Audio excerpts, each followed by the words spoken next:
नाम core commander घर का दरवाजा तोड़ के मेन अंदर दाखिल हो गई है। ये देख ले,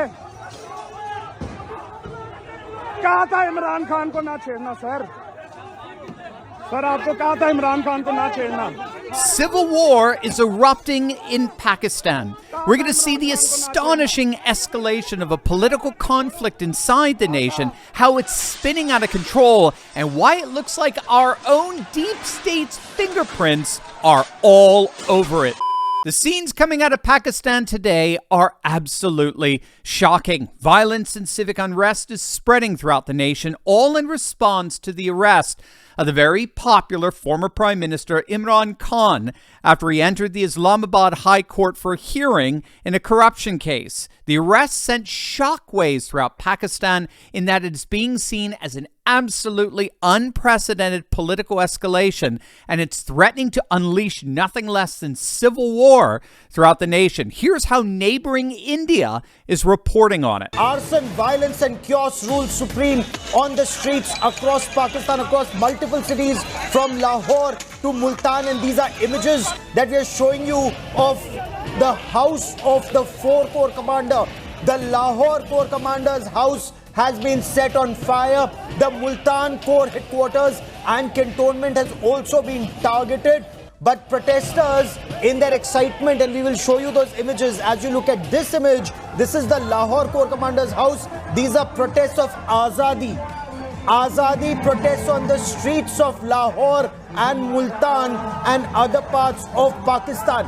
But I'll just show you an image. You will hear the firing in the background. This is the ISI headquarters. When in their excitement, Imran Khan supporters targeted the ISI headquarters, that is where reports from Pakistan indicate that Pakistan Army opened fire. And you will hear that.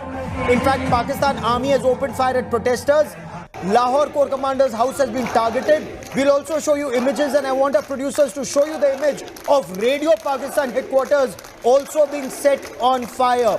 Now, the ISI headquarters he's talking about there is the Inter-Services Intelligence Agency Center, which is basically Pakistan's version of the CIA. But it shows that the people, the protesters there, believe this is a deep state hit, as it were. Now, the backstory to what's happening here is absolutely essential for us to understand in terms of what's happening here. And we're going to find out. It all sounds eerily familiar. Wait until you see this. But first, gang, if you haven't noticed by now, I've lost a couple of pounds of late. It's true, I've actually lost 60 pounds. Can you believe that? 60 pounds thanks to the fantastic nutrition coaching of PhD Weight Loss. PhD Weight Loss is a 100% over-the-phone nutrition and behavior coaching program that I cannot possibly recommend enough. I was able to eat delicious meals all the while reaching my weight loss milestones in record time, and it was one of the easiest things I ever did. They completely take out all the guesswork behind what, when, and how to eat. They make the process painless, simple, and as easy as possible. Dr. Ashley Lucas is a renowned former ballet dancer and has her PhD in nutrition, who's been helping thousands of Americans achieve their health goals for over 15 years. And the best part about PhD Weight Loss is that once you hit your weight goal, your maintenance support is free. So when you need that help readjusting, if you start to gain any of that pesky weight back, they got your backs. But they sure got mine. 60 pounds, gang. Don't wait. Click on that link below or give them a call at 864-644-1900. Join me and thousands of other patriots who are taking back control of our health. Click on that link below or go to myphdweightloss.com. Now, the arrest that sparked this uprising involved the former Prime Minister Imran Khan. Khan was the populist leader, the Prime Minister of Pakistan, up to about a year ago when he was forced out of office by a no-confidence vote. Now, it was a very odd vote because Khan was extremely popular. He was a very charismatic personality, very famous athlete, a former cricket captain, and he surged in Pakistani politics as a populist candidate. He was a total outsider, very Trumpian in many respects. And he rose all the way to the top. He became prime minister, and a very, very popular one at that. But something seemed to be happening behind the scenes. You see, Khan wasn't playing along with the dolts in D.C. when it came to their ridiculous World War III antagonizing antics in Ukraine. Khan was rather pro-Putin, at least in terms of just being committed to maintaining solid, stable relationships. And he insisted on neutrality for Pakistan in the midst of the Russian-Ukrainian conflict, and in fact made a state visit to Russia just after the conflict started. And then what do you know? All of a sudden, out of nowhere, the Pakistani parliament moved to hold a no-confidence vote against Khan and remove him from power.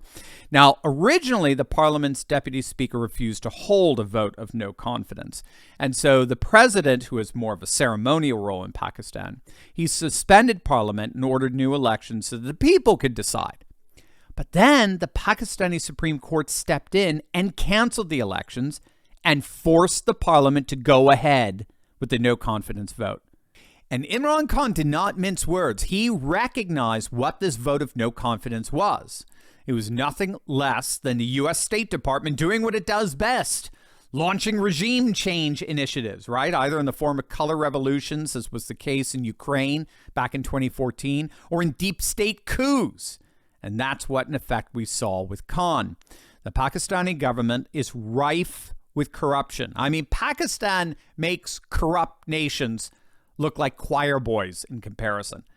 And just like in the swamp of D.C., the establishmentarians don't like outsiders coming in and messing things up. So it appears as if they were looking for any opportunity they could to get rid of Khan. And it was just interesting that shortly after Khan's visit to Russia, that's when they made their move. And they voted to oust him after several members of his own party defected over and voted to remove him. And since then, they've been faithful to the playbook that we've been seeing play out in our own nation.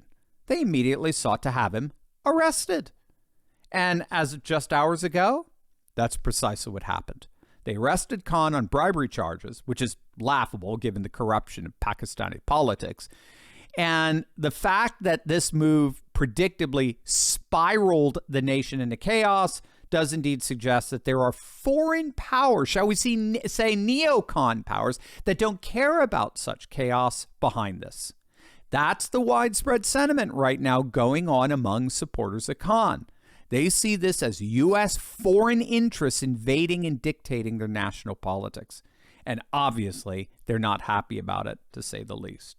So we'll be keeping a very close eye on how things develop here in Pakistan. But make no mistake, this risks spiraling out of control, so much so that the neocons in D.C. may indeed end up losing influence over Pakistan permanently, as a far more populist and nationalist sentiment, merely represented but not exhausted by Khan, fully takes over Pakistani politics.